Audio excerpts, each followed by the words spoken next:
Maaga namang ipinatupad ang liquor ban sa Barangay San Antonio sa Makati City sa kabila ng TRO ng Korte Suprema.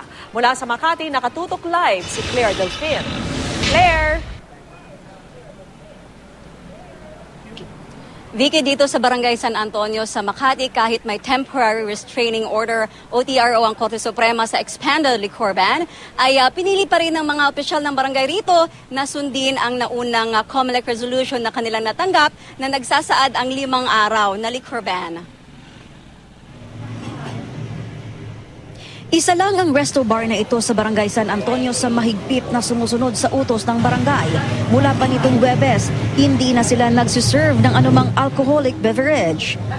Sinabihan po kasi kami ng barangay na may pumunta po kasi dito na hindi po mag-serve ng beer.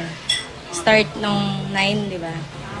Ayon sa mga opisyal ng barangay, kahit nagkaroon ng TRO, mas makatutulong daw sa kanila na sundin pa rin ang naunang resolusyon ng COMELEC na 5 araw na pagbabawal sa pagbebenta at pag-inom ng alak, kahit pa naglabas ng temporary restraining order rito ang Korte Suprema. Kung para sa amin sa barangay level, kasi mas pabor siya dun sa peace and order namin dahil bihira yung mga lasing, bihira yung gulo. Pero sa kantong ito, tanghaling tapat man, sa bangketa pa nag-iinuman ang ilang residente. May nagbi-birthday raw kasi rito. Maging ang 60 taong gulang na si Aling Celia, di paawat sa tagay ng beer. Panood ko sa breaking news ng Channel 7 na ibinabaan TRO galing Supreme Court. O di masaya ko kami kasi iinom na naman kami ulit. Samantala, handa na raw ang Barangay San Antonio para sa eleksyon ngayong Lunes.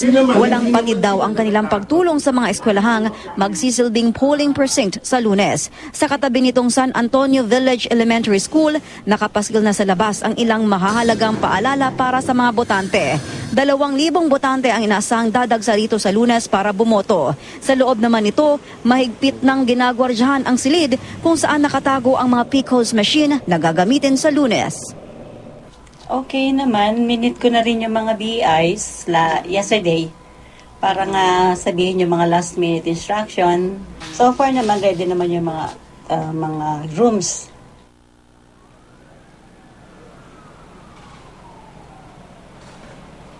Vicky, dito sa likod ko ang San Antonio National High School. Sa Lunes, dito nakatakdang bumoto ang mga binay. At sa ngayon ay all systems go na rin daw ito para sa eleksyon. Vicky. Maraming salamat sa iyo, Claire Delfin.